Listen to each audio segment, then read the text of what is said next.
Hey guys, it's Shane from the Man Up Podcast. I'm your producer, and we just want to take a minute to let you guys know we had a bit of technical issues on this podcast. Some of the audio doesn't sound quite as good as it normally does, and we apologize for that. Obviously, this isn't going to sound quite as good as what it normally sounds like, but the content is still excellent. Mark and Matt did a great job. We hope you enjoy it, and again, we apologize that it just doesn't sound quite as good as it normally does, but we hope you enjoyed the episode. Thank you so much for supporting the podcast. We appreciate all of you. Yeah. And he needed that. He didn't see it coming. He didn't know he needed it. But once it was over, he's, wow, man, I'm glad. Yeah, and revolutionary in changing his life.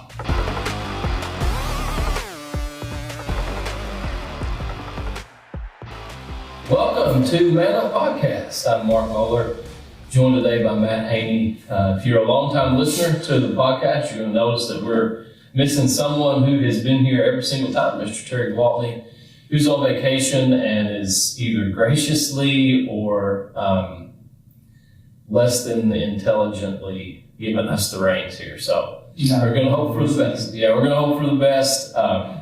Terry, we miss you, and hopefully you'll let us do this again after you hear this. So, nonetheless, well, we're going to talk. Yeah, probably.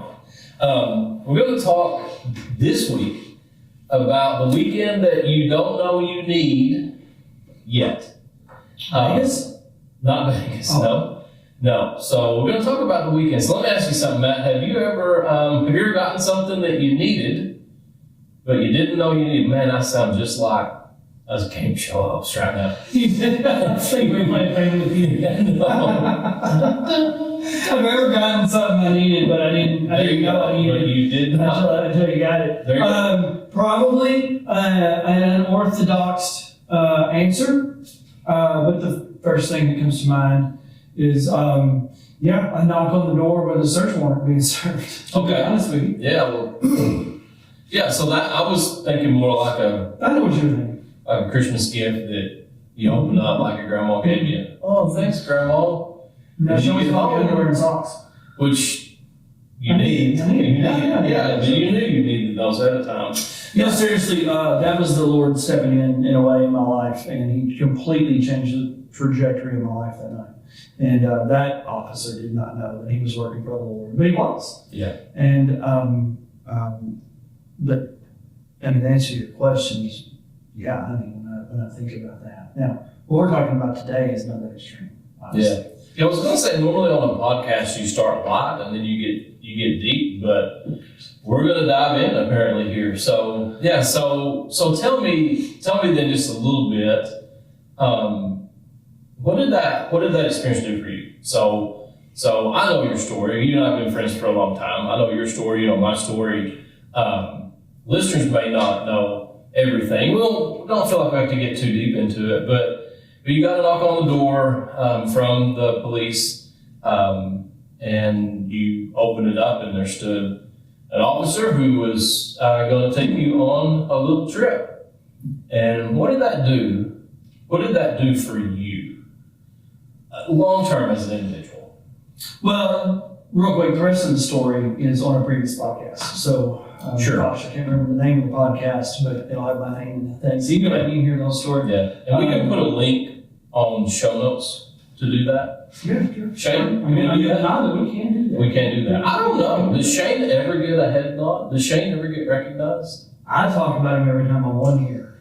Well, I've only been on here once, and I didn't know we were supposed to or could or couldn't. Okay, go rabbit trailing. Sorry. That's why he's never going to let us do this. That's right. So yeah, all joking aside, man, when that happened, it just set some things in motion in my life, and at the end of the day, it landed me in a faith-based facility where I was, where the Lord just was able to separate me from the world and literally set me on a hill where I couldn't go anywhere and talk to me and get me to see things His way, so to speak. Gotcha. And, I can look back and see changes begin to take effect in my life, take a totally different path. I mean, I was quite literally headed towards death or prison And he said, not you, for some reason. And he sent me this way. Sure, just his grace and his favor. I think I could relate somewhat to a similar experience. I was in a season of just making ends meet in my job, doing it okay, but not doing it near as well as I felt like I could or felt like I should, and just kind of had just a period of, I know I could do this better, but I can't keep doing it the way I'm doing it, but I don't know how to do it better.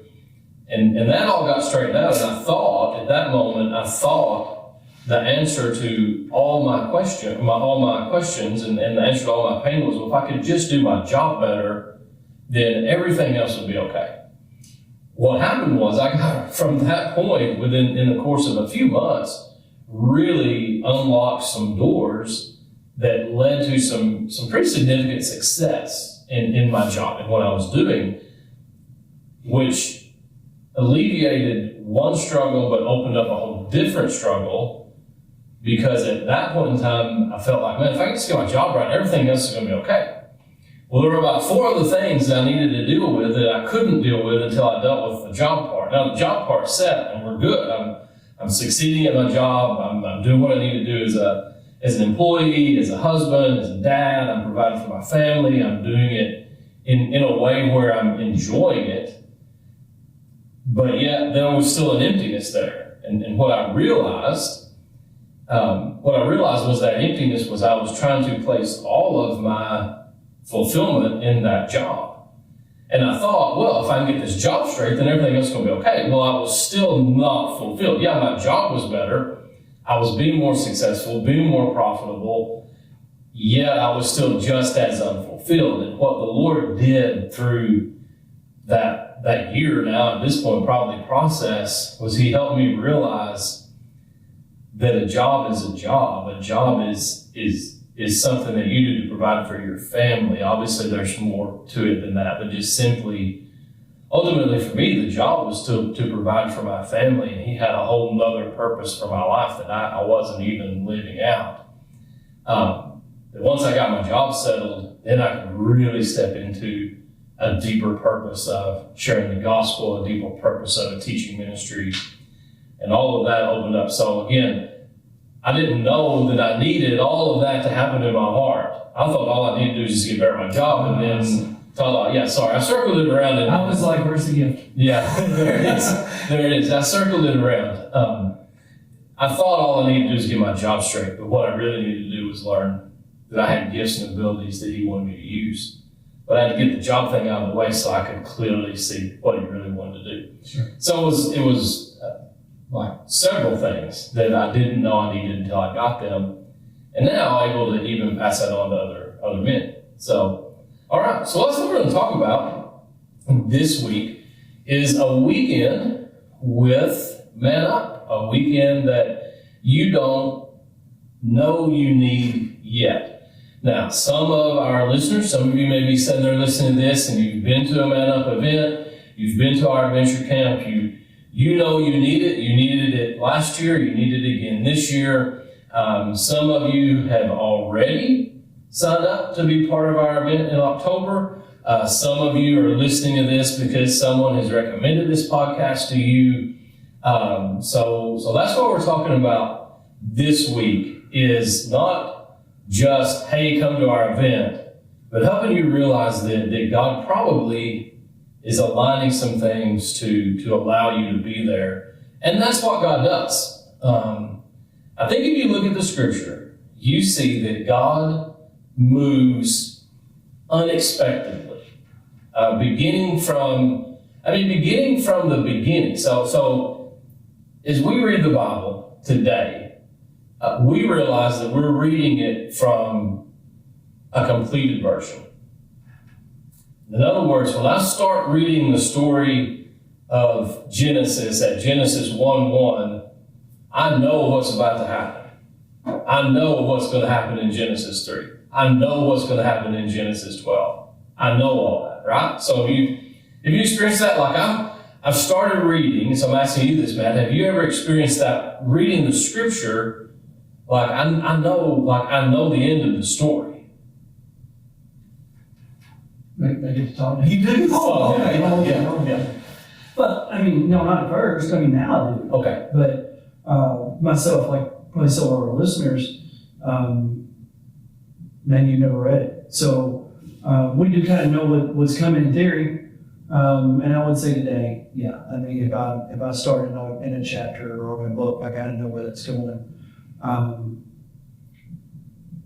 The Lord doesn't always work that way. I'm all the time like, man, God, you just show me what I need to do. And He's like, no, I'll give you this little piece right here. I'll show you this little bit.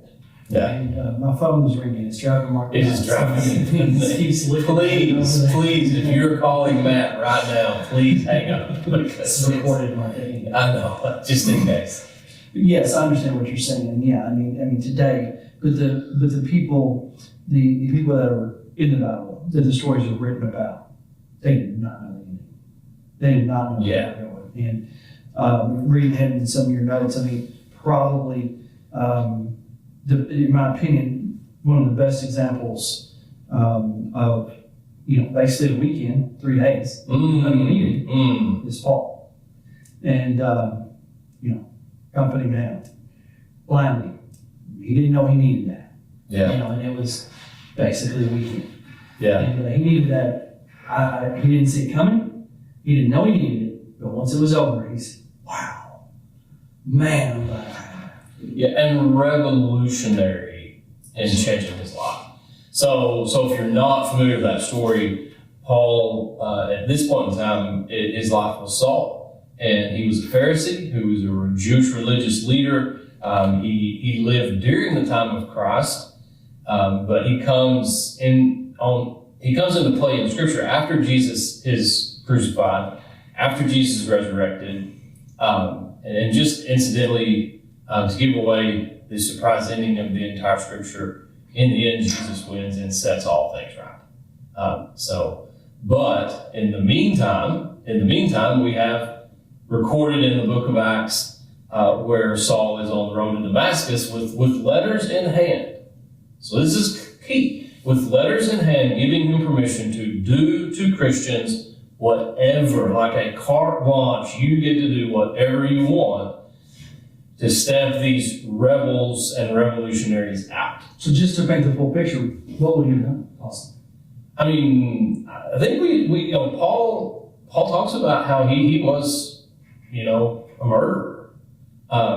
Breathe. I think the Scripture talks about he's breathing threats and breathing murder. So, Paul would have gone to any length to get rid of Christianity, and in his mind, at this point, thinks that he's doing the right thing. He thinks he is serving the living God by stamping out Christianity. And oh boy, does he get a surprise. Oh boy, does he get a surprise. He's on his way to Damascus. He is intending, and we know the links, because if you read just before this is the stoning of Stephen. And they, the Jewish people stone him because he's preaching the gospel. And the little cameo in there, Saul is approving of what's going on. He's standing there. He's part of it. He is approving what is going on. And so he's on his steed, and sees this light from the sky. He's blinded. He's knocked, into the dirt, and he says, "Who is this? Who are you?" He said, "I'm Jesus, whom you're persecuting." And then the cool part of the story is God sends someone to see him. Now, how would you like to have been that guy?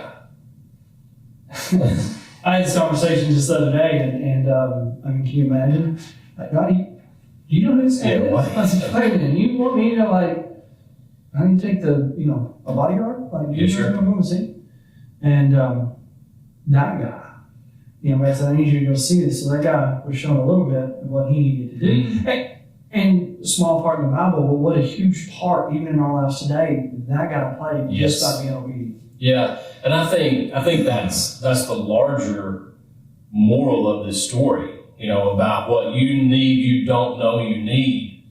Paul is blinded, then he receives his sight again. He begins to preach the gospel. He starts churches. He's monumental. The Spirit uses him to pen a majority of the New Testament. I mean, just all these things that happen with Paul. But the other part of that is not just Paul, not just what he did, what God did in his life, but what God has done through ages upon ages upon ages of Christianity because of what he did to Paul. And so I think one thing that's definitely worth mentioning at this point is this also encompasses a weekend you don't know you need that other people may need you to have. Yeah, I mean, so Paul calls himself a Pharisee of Pharisees. He was an educated man. He knew, he had all this knowledge, and he was leaning on his own understanding and his knowledge, and that's what he was living his life on. And then God stepped in, and he began following God, leaning on God instead of his own knowledge. So, and because of that, he affected so many other people, and still does today. I mean, the millions upon millions of lives that he has been used in is uncountable. And so a lot of times I think we do that. In our own understanding, maybe, well, what about the weather? Well, I don't want to sleep longer. I don't know how to tent. I don't know how to cook on a campfire. I mean, whatever our knowledge tells us. And I think if you're listening to this podcast, there's a reason you're listening to this podcast. And you need to be considering what that reason truly is. Because it ain't because Mark and Matt are on here, I can guarantee you that. So, try to not lean on your own understanding. Mm-hmm. Lean on God's understanding and realize that you're hearing this podcast right now for a reason. And that reason is more than likely much bigger than you. And your 2.5, 3 days could end up making such an effect on a countless number of lives, yours plus others, because of the work done in your life, just like with Paul. Yeah, absolutely. And I think you can take Paul, you can take anyone else. I mean, you can take Peter, for example. Again, Peter is one of the first disciples that Jesus calls. And if you look at any of these guys, they're unexpected. He didn't go to Jerusalem University and ask for the top scholars. He went to the seashore and called fishermen. He went to the tax collector's booth and called a tax collector. I mean, he called a guy who was a borderline terrorist. I mean, he did not call the educated, wealthy upper class. He called a bunch of late teen, maybe at oldest early 20s fishermen. He didn't. So anyway, he calls Peter, and Peter, man, just throughout the Gospels, we see Peter is always the first one to speak, and normally probably should have listened just a little bit longer. At least let Jesus finish the question. And so, but we know Peter had this, he was, to give credit where credit is due, the most passionate of the group, maybe. And then he has this massive, massive failure at a campfire where he literally denies that he even knows Jesus. Which is interesting. If you remember, Jesus has already said earlier in one of his sermons, if you deny me before men, I will deny you before the Father. So don't forget that. Don't ever forget. When you read this story and you read Peter's fall and you think about what had to have been going through Peter's mind, it never says in the scripture that Peter remembered that, but he almost had to have. But nonetheless, Peter is had this massive failure, and Jesus meets him on the seashore and then has this restoration, Which is what we don't expect. Like, we don't expect God to restore someone who has made such a magnificent failure of themselves. And I think when we think about that, we see this unexpected move in Paul, where it's given this major purpose, but then we see the same unexpected move in Peter, where he's restored back, even given a larger purpose that he probably even knew.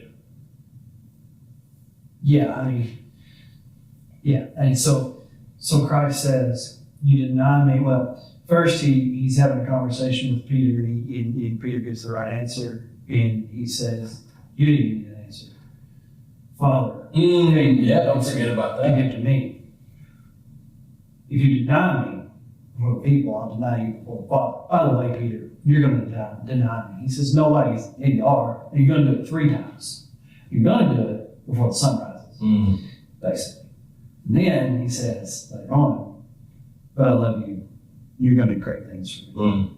And I'm going to restore you. And how many of us need that? How many of us have walked a similar journey? And I think the bigger picture of that is you can fall, you can fail. It doesn't matter. When God tells you you're going to do something, you're going to do it. And Christ not only knew Peter was going to fail there, he also knew great things Peter was going to do later.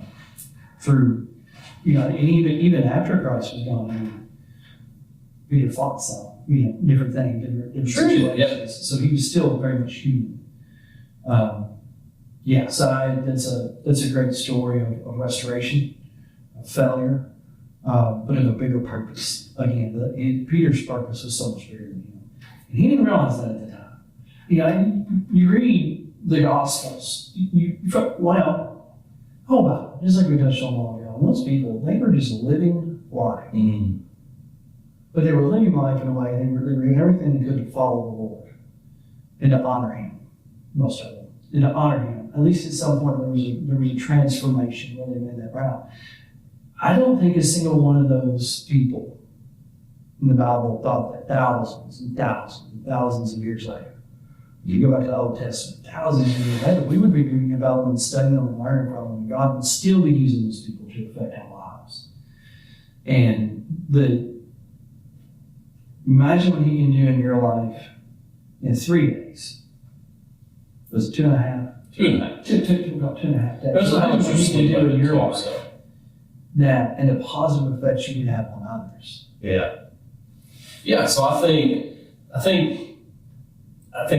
the statement needs to be, we read the scripture and we see that the Lord tells us, I'm the same yesterday, today, and forever.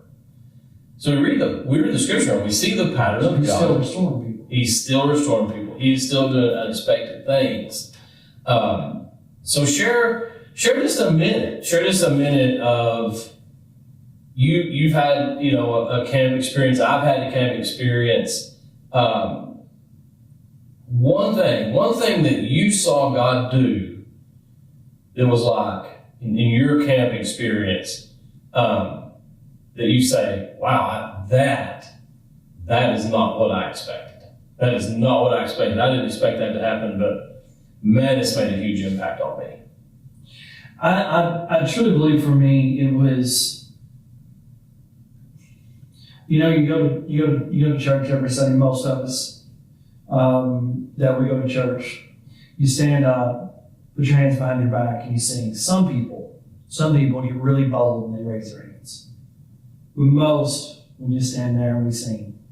For me, when I walked into the tent in the first praise and worship service, and there were all these men that were truly praising and worshiping and dancing and singing and raising their arms and just really letting go and watching the Holy Spirit move through that. And I believe there were men there doing things and praising in ways that they never thought that they would or could, for that matter. And then you saw guys, on the trail end, we think we hide it. Most of us, when we're broken, we're hurting, it bleeds out of us. And we think we hide it, but we really don't. You can see those broken and hurting men walking in, walking out, and we're totally different. And I suspect that even after that weekend, there was a lot of things still happening, even while those men were restored. Yeah, I think you mentioned the tent. You mentioned over the weekend. One of the things I think that we look for many times is this sudden radical moment in our life that's supposed to change everything. And oftentimes that's not the way God works. Oftentimes, like you said, it's a continual movement. Sometimes God sets things in motion by that one moment. But he's continuing to work. And that's what he tells us. He says that he'll bring about that, what he started in you, he will bring it about. He's continually bringing it about to fruition. So the tent, I think one of the things for me, the unexpected moment for me was how powerful the campfire time is. So if you have been to a Man Up event, you know what I'm talking about. If you've never been to a Man Up event, you know that throughout the weekend there are a lot of different activities, and there's some fun stuff. We have arm wrestling contests. We throw axes. I know we got an anvil throw. We got some more stuff coming this year. So there's just some of that, just fun, friendly, semi-intense competition. And those things are enjoyable. Significant, though, really is the worship services in the tent and the time around the campfire. And so we have four services in the tent.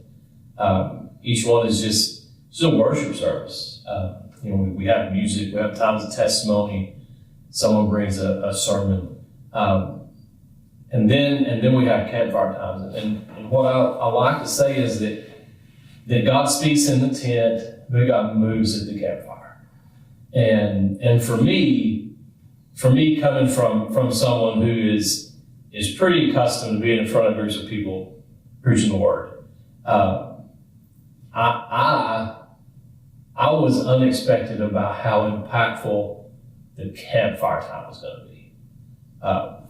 And so for me, specifically for me, one of the things that happened, and it's happened in every camp experience I've ever had at a Man Up or even a similar event, is that as you're around the campfire, and please, if you're listening to this, let this be encouraging to you, not scary. Dudes will start to open up, and they will start to share things. And I remember the first time I said this. Someone, and I don't remember what the dude shared, but I remember him sharing something, and then he shared, and he said, "I've never told anyone this." You and I were around the same campfire. Yeah, and then the next guy, "I've never told anyone this," and it was almost to the person. It was like, "Well, I've never really told anyone this," or maybe you know this, but everybody else doesn't. And it just really, the Lord really laid on my heart to share. Satan, up till this point in your life, has had you bound to the lie that if you shared this, someone would reject you, someone would cast you out, you would be, they would think ill of you. And look what happened, guys. You shared things you've never shared before, and we're still here. And that power that Satan had in that moment is no longer there. It is gone. And he will never have that stronghold in your life again. To me, that realization was so unexpected, because I've shared things with people and they're like, "Oh, dude, you shared things." And it's like, "Man, that felt good to get that off my chest." Right? We've shared things with each other and have been like, "Wow, that felt good. I'm glad I told you that. I feel better." There's a big difference in feeling better and feeling delivered. And those dudes got delivered from a bondage that Satan had in their life. So that was unexpected for me. What else though? What else? How about the solitude? How well do you do, Matt Haney, anyone that knows you, how well do you do at sitting still and being quiet? On the scale of 1 to 10, and feel free to use negative numbers if you need to.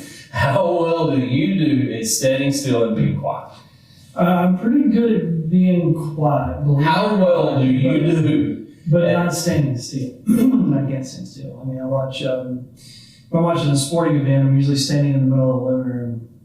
They run the TV swinging back and forth, and my kids are like, Dad, I can't see the TV. But actually, so what sporting events do you like? We've had this discussion before. For our listeners, Matt Haney, what sporting events do you like? Well, primarily motorsports. Motorcycles, cars, whatever. The Olympics are going on right now, and I've kind of gotten into Olympic volleyball. Both of my daughters play volleyball. Sure. I've learned that, ironically, I really enjoy watching volleyball. And so last night I'm hooping and hollering at the TV, and she's like, what are you watching? It's like Serbia and China. She's like, who are you pulling for? I don't know. I don't speak English. So anyway. That's probably going to get into that. So, I mean, I just didn't know what to pull for. That's all. But anyway. But a while ago when you started talking, after I had said that about the tent, I got to thinking, the solitude, man, that was really something for me personally, because I do it more and more now. I used to never just sit still and just say, "God, speak to me." And I've learned that it's so important. But we're so busy in life, finding that time is truly challenging. And the Lord says He'll always provide a way. The world puts blinders on us. So being put out here and just having an opportunity to just sit, and it's silent. You know, like there's all these men out here and they're scattered out. There's nobody talking. You don't hear not even a low murmur anywhere. Everybody is spending time along with the Father, and it's you can just feel the Spirit, and it's really incredible. Yeah. So again, circle back, if you've never been to an event that we do, at least an hour's worth we schedule. And what's so funny too,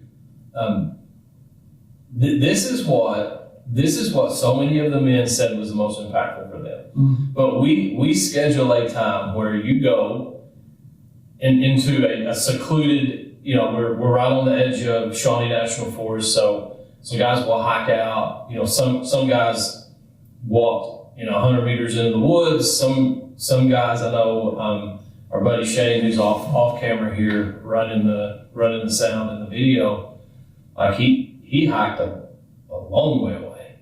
The dude that was a bass player in our band, I thought he had got lost. I thought, this guy's never coming back. Like we needed him, and I'm like, where is he at? He needs to be on stage, and he's finally comes up out of the woods. I'm like, dude, where did you go? And he went a long way off. But anyway, we set aside time for guys and to go into the woods with their Bible, with their journal, and just be quiet and be alone. And you may be listening to that and you may be thinking, well, that sounds awful. Or you may be listening to that and thinking, I get an hour by myself to be quiet and not do anything. That is worth the price of admission for me. Yeah, keep in mind, you don't have your phone. You don't have your phone. No. Yeah, so no phones allowed. There's truly no distraction. Yeah, no phones allowed. I think we're going to make you do 1,000 push-ups since you're catching the phone. You can try all you want. There's not a chance. I get 3 out. Yeah, well, I mean, you can space them out. No. The whole point is the solitude. It's so we are so busy, and we always have input of some kind, whether it's someone talking to us, whether it's radio, it's television, it's our iPhone, whatever that may be. We have input, and to be in an environment where the only input is the voice of the Lord. My son came this last year, 18 years old, and that was his favorite time. He said, I want more of that. I said, because after the event, I said, what did you think, bud? What what do we do? What do we need to do more of, less of? He said, I want more solitude. I want more time by myself. And guys are very unexpected they don't expect the impact that they have from that. Anything else? Unexpected movement, something you did not expect, and wow, God just blew you away. No, I mean the whole weekend. Yeah, the whole weekend. The whole weekend. Yeah, same here. One other thing too, I mentioned my son, and we had a group of guys. There actually were I know 3 Eagle Scouts in there, so they knew the way around the campfire, knew the way around the campsite. I'm not sure that they did not have the most impactful weekend of the entire bunch. Just seeing them up front every night, praising God, worshiping the Lord, completely engaged, looking up and seeing them. So they did do a little wrestling around the campsite. We didn't have many other campsites with 40 or 50-year-old dudes doing much wrestling. So they were still, 18, but they had a blast. And I love to see that. So, as expected, you've done most of the talking, but I have a question for you. But I have a couple of questions for you. Please do. So I still get to talk. So, yeah, you still get to talk. I'm going to ask you a question. I'm just going to sit back and let you take off, okay? So, so far everything we talked about is the Lord and Christian and church. And so, do you have to be a Christian? Yeah, absolutely not. And I don't. You don't have to be a Christian. Are we going to call you out around the campfire? No, gosh, no. Are there goats involved? There are no goats. No, there are no goats. I mean, we've got a couple of old goats that are coming, but both of them are at this table. So anyway. Yeah, no, man, you don't have to be a Christian. Even if you're not, and you come in saying, I'm coming not being a Christian, and I'm leaving not being a Christian, you are not gonna convert me. That's cool. Why would somebody that is not a believer, why would they come? I think just to be around, for one thing, I think just a weekend of decompression. I mean, we just constantly have pressure. Our jobs, our homes, our everything just puts pressure on us all from every direction. And maybe you don't even realize how tense you are. And just to come in a very relaxed environment where you're going to sit around the campfire, you're going to eat some cool campfire food. Did you get to throw some axes, those mandibles? Just relax and chill out. I mean, yeah, you're going to hear people talking about Jesus, and listen, I know a lot of people that aren't believers, aren't Christians, and they're cool talking about Jesus. They're cool talking about religion. Just being able to just decompress, if nothing else, is going to be life changing. Just to go back home, and maybe you're no more spiritual than you were when you came, but just to go back home after a weekend of not having to do anything other than just enjoy yourself. Man, I think you're going to benefit from that for sure. Yeah, absolutely. I think it's one thing that gives guys hesitation, and I think too, it maybe gives some guys hesitation about inviting a friend. Maybe so and so's a believer, and they want their buddy to go with them who's maybe not a believer. And they have to, how do they invite them? Well, I think the important thing is exactly what you said. It's a weekend of decompression. It's a weekend of unplugging. It's a weekend of just separating yourself from the world and the daily grind of life. And whether you believe or not, man, there's certain things that as men we're just not willing to talk about except in certain situations, and that includes with our wives. There's things that our wives may not want us to talk to them about. And you have that opportunity to sit around and hear guys start to open up and talk about things that have happened in their life. And honestly, they may or may not tie that back into, and this is what the Lord did. Because some of it may just be, man, I just want to talk about this. Yeah. And then the guy on the other side of the campfire is like, man, wow. Yeah, like I hear you, and so my situation's different, but very similar, and so and it just starts conversation, and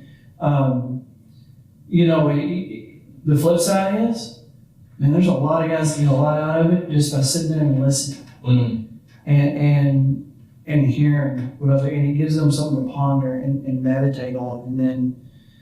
You go 2.5 days without your phone and you think I can't do it, and you don't really realize the relief you get from that. Yeah, absolutely.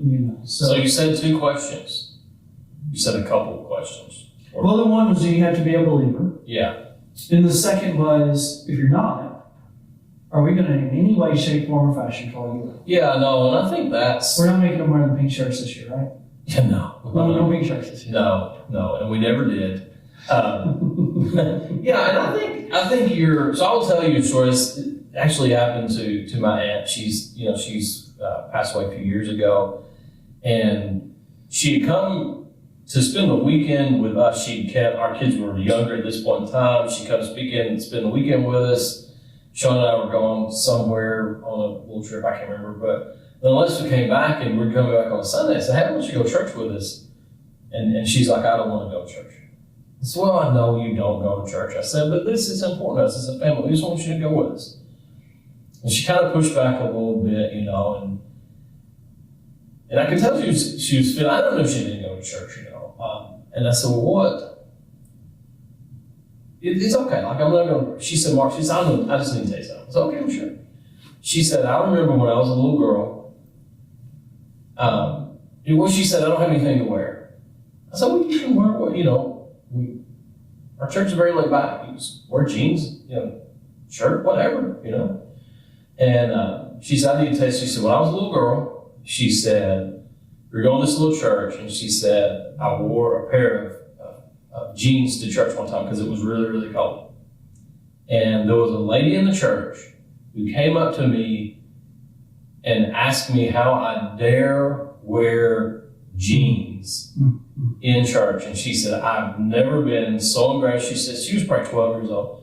She said, "I've never been so embarrassed in my life." And she said, "You have to promise me no one is going to say something about what I'm wearing." I said, "I promise you, no one's." That was a legitimate fear for her. It was legitimate. And some guys may be listening to this and you have a legitimate fear. Man, I'm going to be called out. Someone's going to say something to me. I'm going to be asked a question I don't know the answer to, and I can promise you none of that is going to happen. If you are not overly spiritual in your life, you can still benefit from this. That stuff does not happen in our events. So let's talk about the guy, Matt, sitting out there and listening to this like, "Oh, this sounds kind of cool, but I'm still not sure if it's for me." Who would that guy be? What would be some signs that he needs this event, but he may not know he needs this event? Well, I think there's a couple of things. I mean, if you're just looking for a way to get away, like we talked about a while ago, I don't mean to keep repeating myself, but that is, to me, that is one of the biggest things, just to get away, to decompress. Some guys do that, hunting and different things, but even hunting, it's a couple of hours. You still got your phone with you, most of us. This is a weekend where you're getting away from family. Like, some of you don't have family here, but you're getting away from family. You're getting away from work. You're getting away from school sports, whatever it is. I mean, right now in my life, I'm not gonna lie, I'm so fed up. I love my girls playing volleyball. I absolutely love it. Okay, I enjoy going to the games, but the constant schedule shifts and the practices, and I have 2 girls, each playing on 2 different volleyball teams. I have little boys playing little league football, and then my particular job, the hours are unset, and it's a serious stressor trying to make all this work. I mean, there are weekends where we have 3 different games in 3 different places, and then there may be some work in there too. There may be some work. I may make some time for work. Well, I mean, And so I don't think I'm the exception. I think I'm the norm there. I mean, I think it's a battle we all face. I know that because, there's 50 other parents at each one of these games that are trying to figure out the same thing. So for me right now, like, I'm looking forward to this because I'm going to walk in, I'm going to shut my phone off, and I'm not worried about anything but just relaxing, de-stressing, separating from the world, and hanging out with some friends, making new friends, eating some good food, having some fun, and for me, I'm looking very forward to the time worshiping. Mm. But, we're going to worship in the morning, we're going to worship in the evening. And that day is going to be filled with other things as far as, the events you talked about and just hanging out with friends and getting to know new people, new friends. And so to answer your question, I think one big thing is life is stressful. Life is busy, life is stressful, and we need a break. And it's a different kind of break than we typically get in life. It's not a vacation where you're still carrying things with you. It is a true shutdown. Right? Did you like my power system? I did like that. Yes, I like that. Like the Gallup Police Academy. Another movie that probably shouldn't promote that. Probably not. But just truly getting away. Just truly getting away. Yeah, yes, and I think what we see with so many guys, and you would echo this, is they live in a pressure cooker of life. It's just, I know some of my kids. Well, my son now has graduated high school, going on to college. My daughter is still in college, and they've been athletes from the time they couldn't play organized sports. They've been athletes, and so we did. Garrett played baseball, Garrett ran track, was pole vaulter. Emma played tennis. Garrett played 1 year of golf in there too. Emma played tennis, Emma runs track. And like you say, and then with those sports, you also have summer programs too, where you're going all year long. And the way our track team was at our high school, the boys and girls don't compete together. So there were a lot of times Garrett and I would be at one and Sean and Emma would be at another place, or vice versa. Then you put in work, then you put in family. And like I say, you're just in this pressure cooker. And life has, I don't know if life is harder than it ever has been, but life definitely has more inputs, more pressure, unless you're really good at turning those off. And we structure the weekend where we unless you want to do 1,000 push-ups, I just made that up, but you never know. And there's some guys that are like, man, I'm so addicted to my phone, I'll do 1,000 push-ups if you let me get on it. So we structure the weekend where the only audio visual is in the tent. It's a rule for us as a phone, and you're like, Jim, are you sure? I saw that look. Like, I've seen that look so many times where I've said something and you went, I don't think he knows what he's talking about.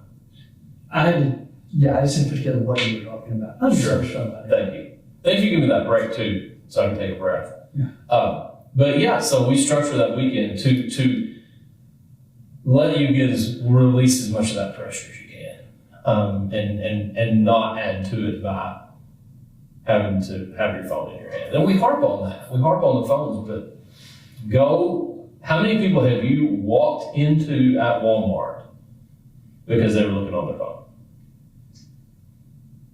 I don't know that I have, but I did. All right, so I did the other day almost walk into a wall because I was walking out of the store and looked down at my phone, reading a text message, and looked up, and I was walking into a glass door. Did I send you that text message? That would make the story better. I can't remember who did, but I really thought I was headed toward the door. Like, I had set my those glass doors.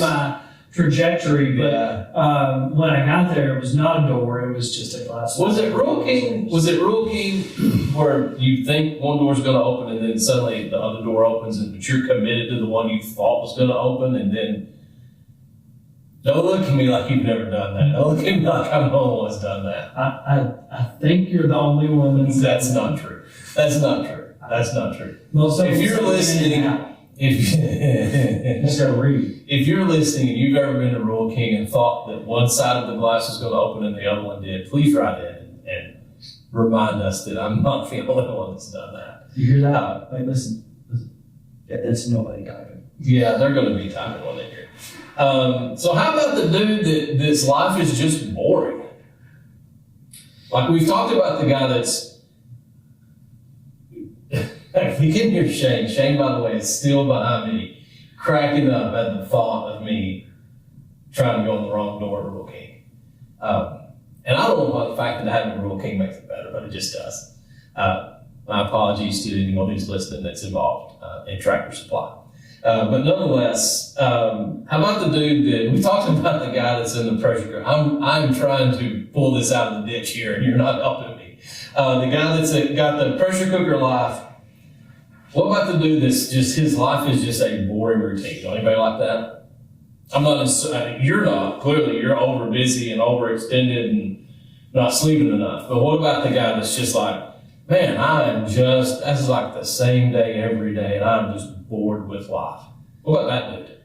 Yeah, like the Bill Murrays of the world, the Groundhog Day. You know, it's like every day it's the same, over and over and over again. I just need a change. Can we mention Groundhog Day? Well, I can't remember. I've actually never seen the movie, so if it's terrible, I'm sorry. Forgive me. Yeah, my apologies if it is. But yeah, I mean, it's going to be a break from any routine, any boringness. It's definitely a weekend. You know, unless you're an avid back whatever. That's okay because you already said the word boringness. So let me back up. Unless you're an avid backpacker, hiker, and you just you have an axe throwing target in your backyard, and you like all the things throwing anvils. Like who does that? So I mean, unless you're really into those sorts of things, it's going to be a completely different weekend, and it will stimulate you. You're going to be entertained and kind of reconnect you with. I think as men, and I think it's been lost in the world. I think as men, there's just a natural attraction to the outdoors. I think it's part of it. I know there's some guys that are going to go, no, I have zero, but I truly believe that most men, if you get them out there, they're going to be like, wow, this really feels good to be out here. So I think all those things combined, you're living a boring life. You're just tired of it. Well, this gives you a break to just do something entertaining, and it's hopefully outside of your comfort zone. I was listening to a podcast on the way here, and the guy had been coached, and he said, you've got to get comfortable being uncomfortable. Mm. And there's so much in that, and I mean, and I think actually for most of us, we don't like being uncomfortable. I mean, air conditioning, hot showers, running water, telephones, the world at access in your palm. All these things make us comfortable. I mean, how many of us, and I know they're out there, I know there's a lot of them out there, but most people that I know where our next meal's coming from. We're very, very comfortable. Well, it's very exhilarating to come out here and I never cooked at a campfire. I don't know how I'm going to eat. Well, first of all, we're going to let you die. I mean, you can't physically starve in that short period of time. No, I mean, you're going to be okay. Now we're in a field of grass. I'm sure there's an acorn tree out there somewhere, maybe a pecan tree. It'll be that time of year. Should be able to get some nuts. So, there's an acorn nut tree for sure. There's definitely an acorn nut tree. So, I mean, just kind of getting yourself uncomfortable, putting yourself in a situation you've not been in, and when you just have a mundane life, same thing over. If you feel that way, then why don't you get yourself somewhere where maybe you're uncomfortable for just a couple of days? Yeah. So the dude that hasn't challenged himself in a long time, there is something about meeting a challenge and overcoming the challenge, or nothing else, just surviving the challenge. So for us, you and I sitting here, I mean, I love to backpack. I love to camp. I know you and your family do a lot of camping. So for us, the camping portion of it is not really, I mean, it is a challenge at our age. You know, sleeping on the ground is always going to be a challenge. But it's not, it's not the camping part's not the challenge, but some guys maybe listen to this and everything we've talked about, the worship, the campfire, the vulnerability, they're like, dude, sign me up. Oh, wait a minute. I thought this was at a conference center somewhere, which I don't know how you would think we'd be building campfires in conference centers, but I don't know. Anyway, maybe you thought they were electric campfires. Wait a minute. This is a camp out. I didn't realize this was a camp out. We saw, so we had a camp experience with a dude that had never been camping before. And he survived, right? Oh, yeah. Yeah, I forgot. He's been on this podcast, I think. He has been. And he survived, podcast. But it was a challenge for him. Yeah. I had to rescue his tent because he couldn't get it back in the bag. He just going to throw it away. Let me help you with it. So there could be challenge. I'm going to tell you, man, there's something about surviving a weekend that you don't think you can that's going to help you face some other challenges. Yeah, I think sometimes we talk about a life being a boring routine, but really the only reason it's boring is because you're going to be challenged. You're not having to overcome something. In overcoming something, I truly believe that that's an important part of life. If you're not challenging yourself, then you're not growing. You're not living. You're not feeling that just exhilaration. Because maybe you don't conquer anything out here other than just not dying. Or maybe you just get out here and you're like, man, that was rough. You know, I mean, we cannot control the weather, right? Can you? If I could, it would not have been 97 degrees yesterday. Amen. Or the last 14 days of my life. Or ever again in the entire existence of the world. Ever. Not where I'm at. Not where I'm at. So, I mean, it's the middle of October. It wouldn't be insane to have a snowflake. It would be odd. But rain's a real possibility. And we don't know. So, but coming out and facing those challenges and just getting through it, knowing nobody here going to let you die. You're not even going to get hurt sick. So, Okay, so well, you might get hurt because Shane needed help moving a 10-pound table a while ago that was bulky, and you were like, oh, I cannot do it. So you can talk about your age. Listeners, I have a back injury that he is now making fun of. Age-related.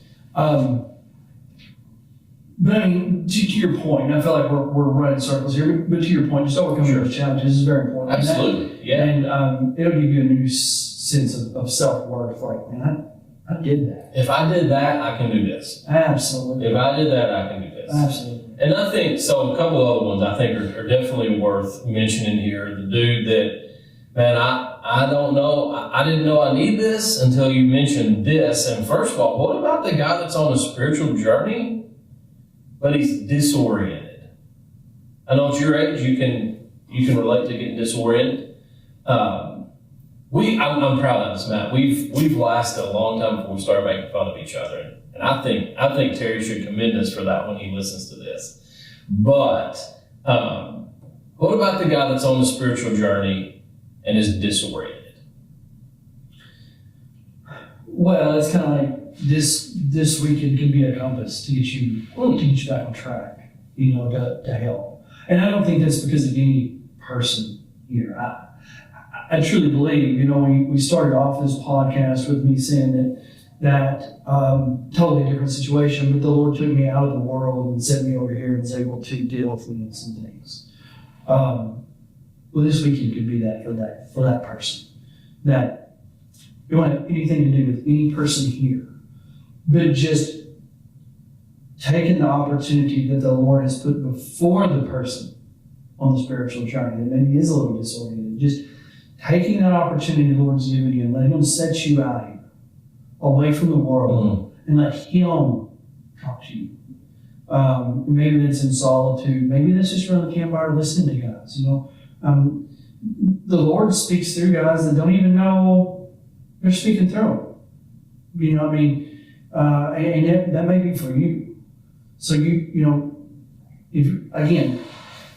you're listening to this podcast, then you're listening to it for a reason. It's not by chance. Mm-hmm.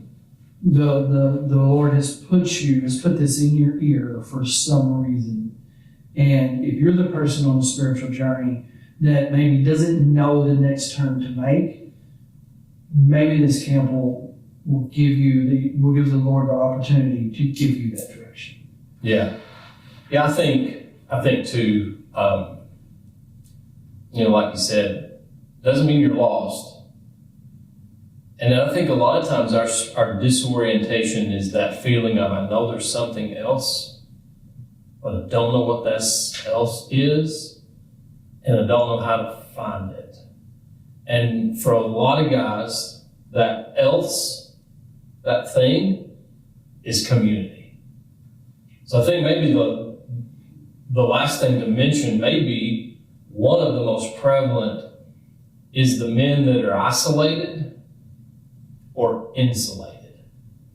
I didn't come up with either one of those terms or either one of these, No, they've been in Webster's for a while. I know, but what I mean is isolation. I'm just going to keep talking. Isolation is when a man removes himself from others so that he does not have to deal with an issue. And we see that. We've done that. You've done that. I've done that. What is more prevalent? We talk about isolation a lot. What is more prevalent is insulation. This is totally my theory, but what's more prevalent is insulation, which means I'm going to be around you, but I'm not going to let you get close enough to see what's really going on. So if you're listening to this and you are isolated, you need community, right? If you're listening to this and you're insulated, you need vulnerability. And both of those are scary, but if you're in one of those situations, this is what you need. And the guy that's isolated, the guy that's insulated, needs to be in a place where he removes that insulation, or he puts himself back in community so he can deal with some issues, and then he can move on and be the man God's called him to be. All right. Well, Matt, we have just about used up our time. You have. I have done a lot of the talking. Well, in your defense, we had a call this morning, and you said you didn't want to talk because you wanted to save your words.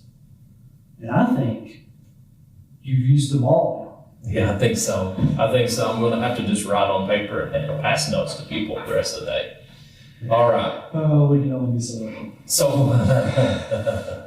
So let's end with an invitation. Let's end with the invitation to the listeners to join us at Man Up.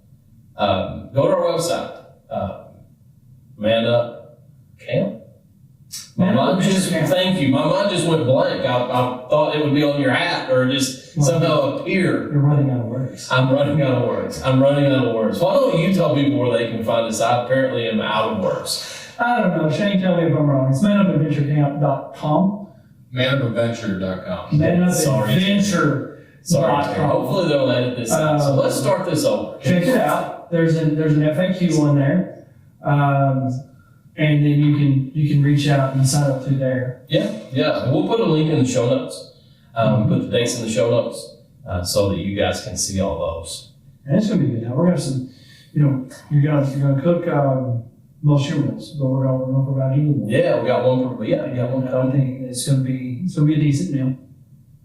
Are you cooking it? Supposed to. Okay, so you can bring an extra meal just in case. Just in case. Maybe a little extra breakfast that day, just in case. So nonetheless, join us. You can find it. You can find our website. You can find the dates. You can find all this stuff below. For this episode of Man Up. I've been Mark Mohler, joined by Matt Haney. This is the last time you will ever hear us on this podcast. I'm pretty sure Once Terry hears this, he will be back. And probably will not let this happen again. But you never know. You never know. He does go on one vacation a year, so maybe that'll be our next shot. Nonetheless, thank you for joining us. These days too. So by next year, he may forget the train wreck. I heard him crashing all over. Yeah, he might. Join us next time on the Man Up Podcast. Hey, Terry Gwaltney here from the Man Up Podcast. Listen, I just want to tell you how much we appreciate you supporting the podcast, listening to it. We hope it's adding a ton of value to your life. Also want to ask you to do us a favor. If you could like and share this podcast on wherever you consume your social media content, whether that be YouTube, LinkedIn, Facebook, we would appreciate it. It just helps us get the word out so we can help more people. And maybe you've never experienced the Man Up Adventure Camp that we do in October. You can check out our Facebook or our website, manup-camp.com. Once again, I want to thank you for listening to the Man Up Podcast, and we'll see you soon.